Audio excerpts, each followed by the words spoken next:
Assalamualaikum warahmatullahi wabarakatuh. Selamat siang Ibu Vika dan teman-teman semuanya. Baik, perkenalkan di sini saya Wisnu Wasis Pambudi, mahasiswa jurusan S1 Akuntansi, Universitas Siber Asia, akan mencoba untuk menjelaskan terkait dengan materi pertemuan 11 dalam mata kuliah e-commerce business. Di sini saya akan mencoba untuk menjelaskan terkait dengan e-supply chain management untuk keperluan tugas ujian akhir semester. Baik, kemudian saya akan mencoba untuk menjelaskan alasan saya dalam memilih materi supply chain management ini. Yang pertama yaitu SCM itu merupakan bagian inti dari operasional e-commerce yang menentukan kecepatan, ketepatan, dan juga efisiensi layanan. Yang kedua, yaitu topik ini juga mendukung pemahaman end-to-end business process dalam e-commerce, yaitu mulai dari supplier terkait dengan pengiriman bahan mentah, sampai barang itu diproses hingga akhirnya bisa dimanfaatkan oleh konsumen.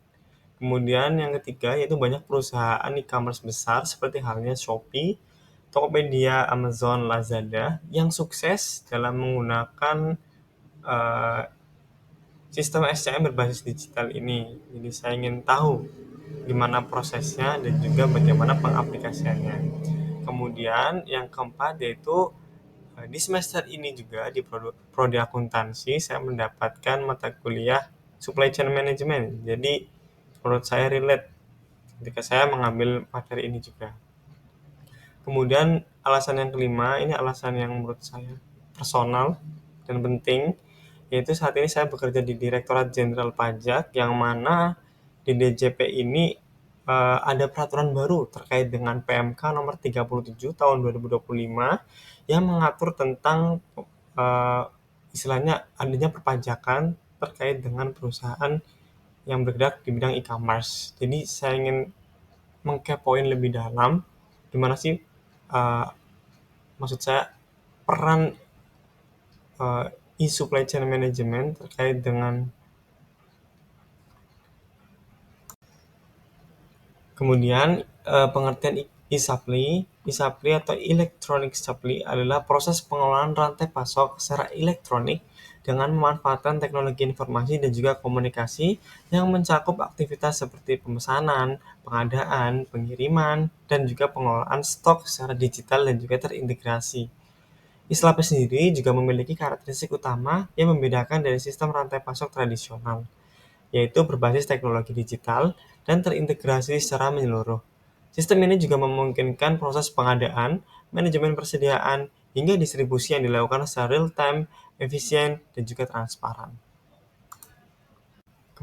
Manajemen e-supply. Manajemen e-supply adalah proses pengelolaan rantai pasok secara digital dengan memanfaatkan teknologi informasi untuk menghubungkan semua pihak dalam jaringan supply chain, mulai dari pemasok, produsen, distributor, hingga konsumen. Sistem ini memungkinkan aliran barang, informasi, dan juga pembayaran terjadi secara real-time dan juga terintegrasi. Tujuannya adalah untuk uh, Tujuan utamanya yaitu manajemen e-supply adalah meningkatkan efisiensi, transparansi, dan juga kecepatan layanan dan kemampuan respon terhadap perubahan permintaan pasar dalam lingkungan bisnis digital seperti e-commerce. Kemudian komponen utama e-supply ada apa aja sih? Selanjutnya terkait dengan masalah umum dalam ISCM, itu yang pertama yaitu ada keterbatasan infrastruktur digital, yaitu sistem ESCM sangat bergantung pada jaringan internet dan juga perangkat lunak, sehingga gangguan sekecil aja pada jaringan internet itu bisa menghambat sistem operasional lainnya. Kemudian yang kedua yaitu kurangnya integrasi sistem. Di sini sistem yang digunakan oleh pemasok, distributor, dan juga mitra logistik seringkali tidak terintegrasi, sehingga dapat menyebabkan data menjadi tidak sinkron. Kemudian yang ketiga, yaitu ada tingkat keamanan data dan juga risiko cyber attack, yaitu seperti halnya ancaman seperti peretasan, kebocoran data, dan juga serangan malware ataupun ransomware dapat mengganggu kelancaran ISCM. Kemudian yang keempat, yaitu ada kurangnya SDM yang berkompeten. Pengolahan ISCM membutuhkan tenaga kerja yang memahami teknologi digital dan juga manajemen supply chain secara bersamaan. Yang kelima yaitu kurangnya ataupun resistensi terhadap perubahan. Di sini yaitu ada beberapa pihak dalam rantai pasok seperti enggan beralih dari sistem manual menuju sistem digital karena keterbatasan biaya, budaya kerja, dan juga ketidaktahuan teknologi. Kemudian yang terakhir yaitu ada ketergantungan pada teknologi. Kegagalan sistem otomatisasi software seperti enterprise learning system. Nah, sebelumnya kita sudah membahas terkait juga masalah-masalah yang mungkin ditimbulkan dari ISM itu sendiri. Kemudian setelah masalah itu muncul, apa sih dampak yang akan ditimbulkan? Nah, di sini terkait dengan keterbatasan infrastruktur dan juga digitalnya, itu dampak yang mungkin ditimbulkan adalah operasional terganggu karena sistem tidak berjalan dengan maksimal, atau menurunnya efisiensi proses supply chain dan juga risiko kelembatan distribusi. Kemudian dampak yang kedua yaitu terkait dengan masalah kurangnya integrasi sistem, yaitu tingginya potensi kesalahan dalam pemrosesan pemesanan dan juga pengiriman. Selanjutnya, sulit untuk melakukan pemantauan dan juga koordinasi antar pihak dalam rantai pasok. Kemudian, masalah yang ketiga terkait dengan keamanan data dan juga risiko cyber attack. Dampak yang mungkin ditimbulkan seperti halnya kehilangan atau pencurian data sensitif seperti halnya data pelanggan dan juga rencana logistik. Ini sangat berbahaya sekali buat keamanan data dari konsumennya itu sendiri. Kemudian ada keterganggunya kepercayaan pelanggan dan juga mitra bisnis, bahkan bisa menimbulkan kerugian dalam hukum dan juga finansial. Terkait dengan masalah ketergantungan pada teknologi, dampak yang mungkin ditimbulkan bisa jadi jika sistem utama seperti enterprise resource planning gagal berjalan, seluruh operasional rantai pasok itu kemungkinan akan berhenti. Selanjutnya, dapat meningkatkan kerentanan terhadap error sistem ataupun downtime dan juga biaya pemulihannya itu membutuhkan waktu yang lama. Terkait dengan masalah kurangnya SDM yang berkompeten, itu dampak yang mungkin ditimbulkan adalah karyawan tidak mampu mengoperasikan sistem digital ISCM secara efisien, sehingga menjadi kinerjanya menjadi lambat ya. Kemudian yang kedua yaitu meningkatnya ketergantungan pada konsultan luar negeri, sehingga hal ini akan meningkatkan biaya dari perusahaan itu sendiri. Kemudian yang keenam, terkait dengan resistensi terhadap perubahan, dampak yang mungkin ditimbulkan seperti halnya perusahaan kehilangan peluang efisiensi dan juga peningkatan kinerjanya, serta tertinggal dari kompetitor yang lebih cepat beradaptasi dengan transformasi digital. Nah, ini tentunya akan merugikan perusahaan itu sendiri ya. Nah, sebelumnya kita juga membahas terkait dengan masalah dan juga dampaknya yang mungkin ditimbulkan dari penerapan ISCM. Di sini e-commerce memberikan solusi dalam penerapan ISCM itu sendiri, yaitu yang pertama yaitu penerapan platform digital yang terintegrasi. E-commerce memungkinkan integrasi antara sistem ERP, ISCM, dan juga marketplace dalam satu platform. Sehingga dengan hal ini, semua pihak rantai pasok dapat melihat informasi yang sama secara real time dan juga seperti stok barang, status pesanan, dan juga jadwal pengiriman. Kemudian yang kedua terkait dengan cloud-based supply chain. Teknologi cloud memungkinkan akses data supply chain kapan saja dan juga di mana saja, tanpa bergantung pada server lokal. Ini membantu mengatasi hambatan geografis, kecepatan kolaborasi, dan juga dukungan operasional jarak jauh. Kemudian yang ketiga yaitu ada e-procurement system. E-procurement system memungkinkan perusahaan melakukan pembelian secara digital, mulai dari permintaan penawaran hingga pembayaran. Proses ini mempercepat siklus pengadaan serta mengurangi kesalahan sehingga memperkuat kontrol terhadap pengeluarannya. Yang selanjutnya, yang keempat ada integrasi data dengan mitra supply chain. Dengan API atau sistem pertukaran data otomatis, e-commerce dapat menghubungkan sistem internal dengan mitra seperti pemasok, kemudian ekspedisi dan juga gudang di pihak ketiga. Ini membantu menyinkronkan sistem informasi dan juga mempercepat respon terhadap perubahan permintaan. Kemudian yang kelima yaitu Automated Inventory Management. Sistem inventaris otomatis dapat menghitung stok masuk ataupun keluar secara real time, kemudian memperkirakan kebutuhan stok dan juga memberi peringatan saat stok sudah mulai menipis. Ini mencegah kelebihan dan juga kekurangan stok yang bisa mengganggu layanan pelanggan. Yang keenam, yaitu ada penggunaan artificial intelligence atau AI dan juga machine learning. AI membantu memprediksi tren permintaan, sekaligus merencanakan rute pengiriman paling efisien, serta mengevaluasi performa pemasok berdasarkan data historisnya. Dengan analisis data cerdas melalui AI ini, manajemen bisa membuat keputusan yang lebih cepat dan juga tepat tentunya. Yang ketujuh yaitu ada penguatan keamanan data digital. Dalam sistem ESCM, data sangat berharga tentunya dan juga rentan terhadap serangan. E-commerce harus melindungi data transaksi dan informasi pelanggan dengan teknologi keamanan seperti SSL, enkripsi dan juga autentikasi berlapis. Kemudian yang kedelapan yaitu ada pelatihan digital bagi sumber daya manusia. Keberhasilan transformasi digital supply chain sangat bergantung pada SDM-nya. Melalui pelatihan teknis dan juga pemahaman digitalisasi, karyawan dapat mengoperasionalkan sistem e-commerce dengan lebih efektif dan juga produktif. Kemudian yang ke-9 yaitu ada model supply chain berbasis customer centric. E-commerce mendorong perusahaan untuk merancang supply chains yang fleksibel, cepat dan juga lebih responsif terhadap kebutuhan pelanggan, seperti pengiriman hari yang sama atau same delivery order. Kemudian ada opsi pengembalian barang dan juga pelacakan paket secara langsung dan juga real time tentunya. Selanjutnya yaitu terkait dengan kolaborasi perdagangan. Kolaborasi perdagangan dalam e-commerce sendiri adalah kerjasama antara berbagai pelaku bisnis seperti halnya penjual, pembeli, pemasok, distributor, penyedia logistik, dan juga platform digital itu sendiri dalam suatu ekosistem online. Nah, tujuannya apa? Tujuannya untuk meningkatkan efisiensi transaksi, pelayanan pelanggan, dan juga daya saing pasar melalui pemanfaatan teknologi digital. Kemudian, siapa saja sih pihak-pihak yang terlibat? Itu yang pertama ada platform e-commerce itu sendiri sebagai penghubung antara penjual dan juga pembeli. Yang kedua, yaitu ada penyedia layanan pembayaran. Misalnya seperti Mitrans, OVO, Dana, atau transfer bank secara otomatis yang biasa biasa kita temui atau jumpai di kehidupan kita sehari-hari sekarang ini ya.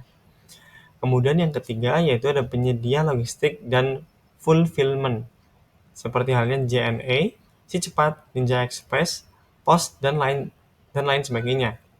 Kemudian yang keempat yaitu ada pelaku usaha atau UMKM-nya itu sendiri sebagai menyediakan produk dan juga jasa secara online. Nah, dalam kolaborasi perdagangan ada dua macam ataupun dua jenis kolaborasi di dalamnya, yaitu ada kolaborasi tradisional dan juga kolaborasi jaringan. Untuk kolaborasi tradisional, yaitu perdagangan tradisional merujuk pada cara konvensional dalam menjalankan aktivitas jual beli, yaitu tanpa atau dengan sedikit dukungan teknologi digital. Kolaborasi dalam sistem ini itu terbatas pada hubungan bisnis yang sederhana dan tidak terintegrasi secara digital. Kemudian ciri-cirinya ada apa saja sih? Ciri-cirinya sendiri yaitu yang pertama ada transaksi dilakukan secara langsung, yaitu melalui tatap muka yang biasa kita temui di pasaran ya. Yang kedua yaitu ada komunikasi antar pelaku bisnis secara manual. Bisa juga melalui telepon, fax email, ataupun kunjungan langsung ke lokasi. Kemudian yang ketiga yaitu ada informasi seperti stok, permintaan, pengiriman, itu tidak dibagikan secara real time. Artinya kita tidak bisa mengetahui ya.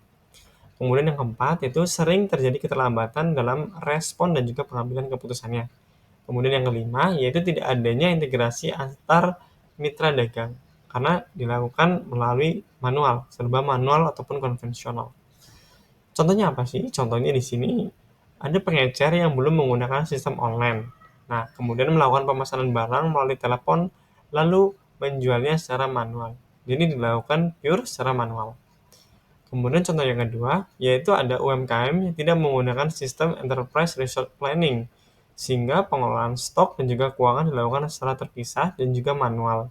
Nah, ini seringkali bisa terjadi stoknya kekurangan sehingga dalam restock lagi barang bakunya itu menjadi terlambat sehingga berpengaruh tentunya pada penjualan perusahaannya. Nah, selanjutnya Jenis kolaborasi yang kedua yaitu kolaborasi jaringan.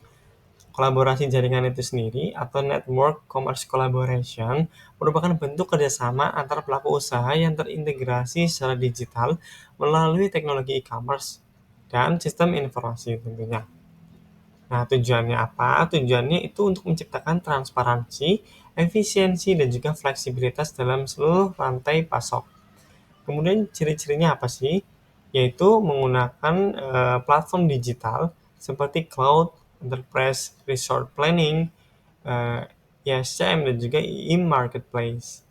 Proses bisnis terhubung secara real time antar pihak seperti produsen, distributor, logistik, dan juga pelanggan. Kemudian ciri yang ketiga yaitu informasi seperti inventaris, data penjualan, permintaan konsumen, serta pengiriman dibagikan dan juga dikelola secara bersama-sama.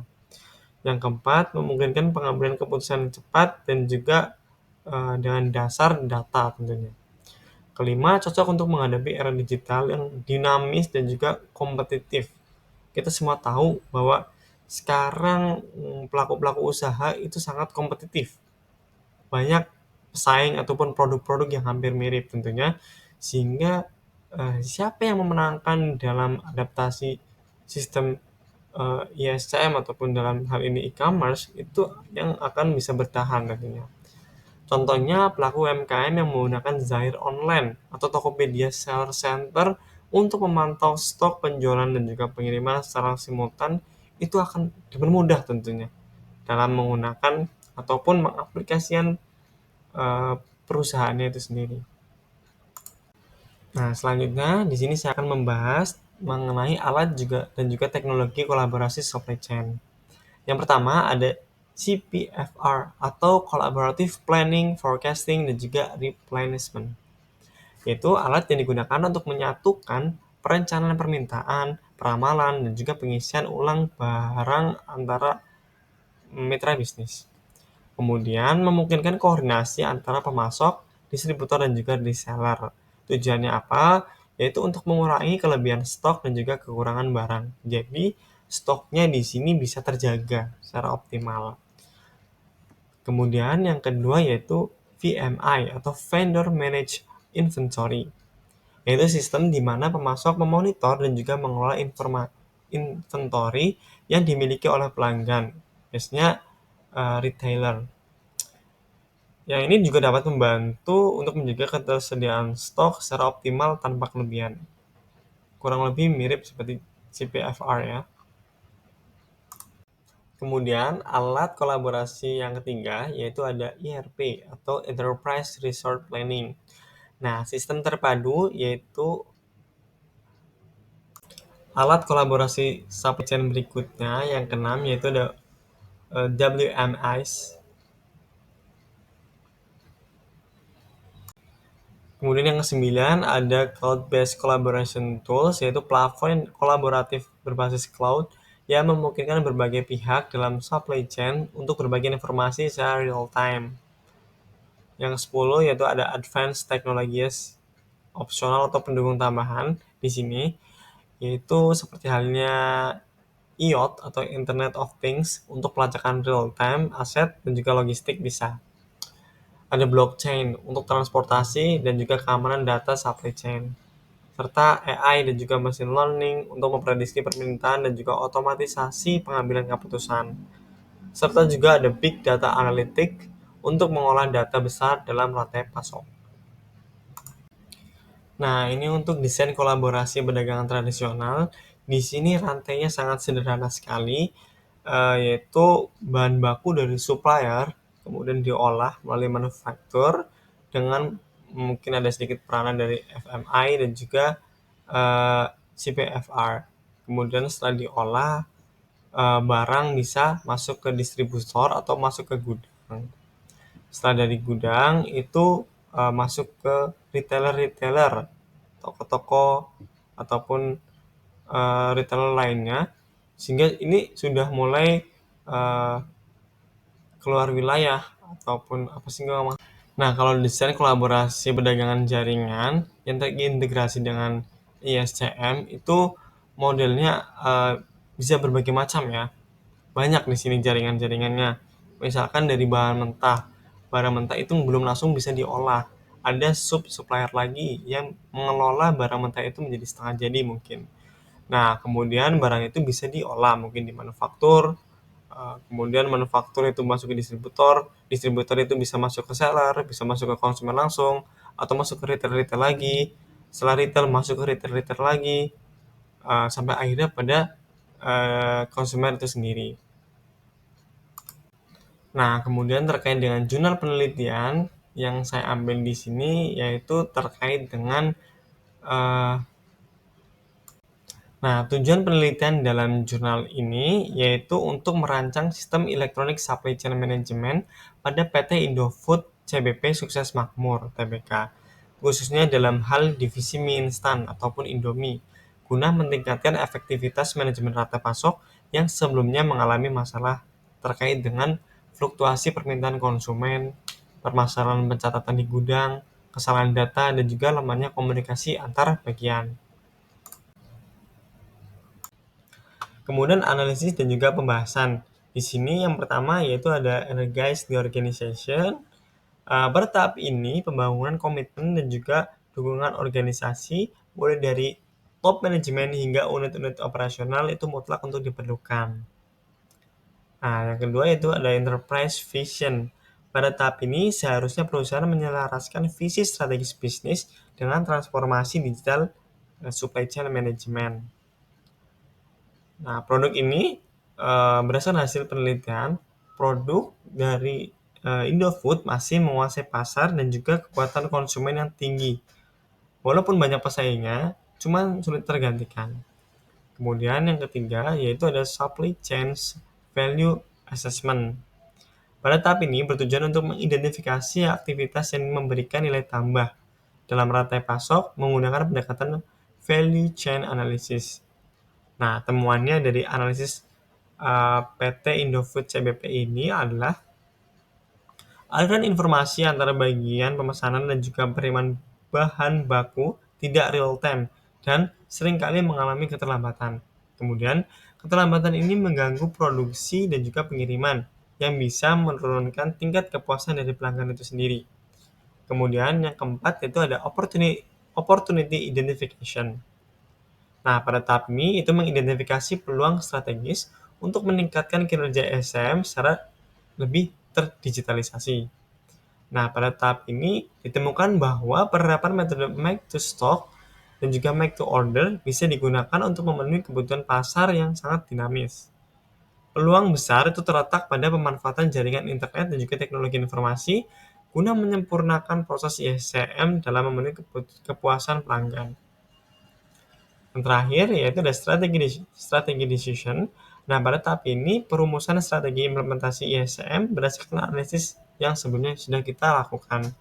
Seperti halnya menentukan jumlah bahan baku yang optimal, mengatur waktu pemesanan ulang, mencegah ketidaksesuaian stok dan juga permintaan pasar, memastikan integrasi vertikal antara pemasok, perusahaan dan juga pelanggan, serta penerapan ISCM itu menghasilkan integrasi antar bagian dalam rantai pasok, meningkatkan efisiensi, mengurangi kesalahan pencatatan, serta mempercepat aliran informasi. Selanjutnya terkait dengan desain sistem SCM dalam jurnal ini. Itu yang pertama ada rich picture diagram. Di sini gambaran umum yang memperlihatkan alur proses bisnis dan juga keterlibatan aktor dalam sistem ISCM. Nah, alur utamanya itu sendiri yaitu adanya procurement, yaitu memilih supplier melalui sistem. Kedua, supplier menerima pesanan via email, kemudian barangnya dikirim ke gudang bahan.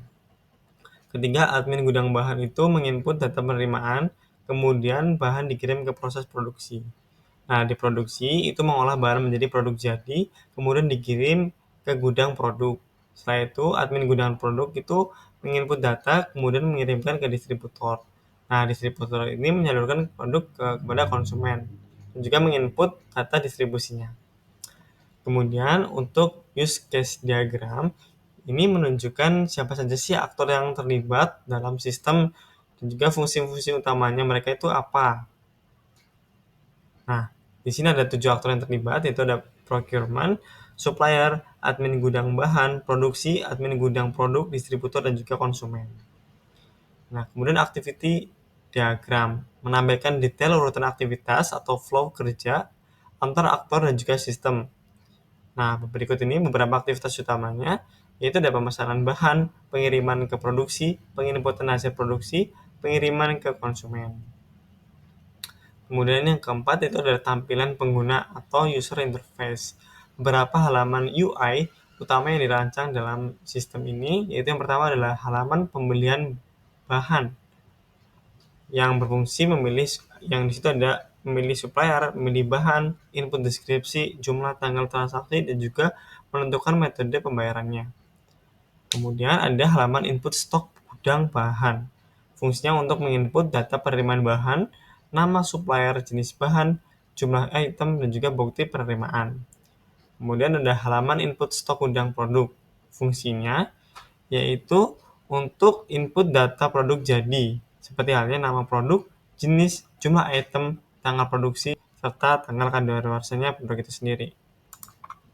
Nah, untuk kesimpulan jurnal yang saya ambil ini yaitu ada aplikasi SCM yang dirancang untuk berfungsi mengintegrasikan alur informasi dan juga data dari pemasok hingga kepada konsumen itu sendiri. Kemudian diharapkan dan juga mampu untuk meningkatkan efektivitas keseluruhan proses SCM di PT Indofood CBP Sukses Makmur Tbk. Nah, berikut adalah daftar pustaka yang saya gunakan untuk menyusun tugas ujian akhir semester mata kuliah e-commerce kali ini.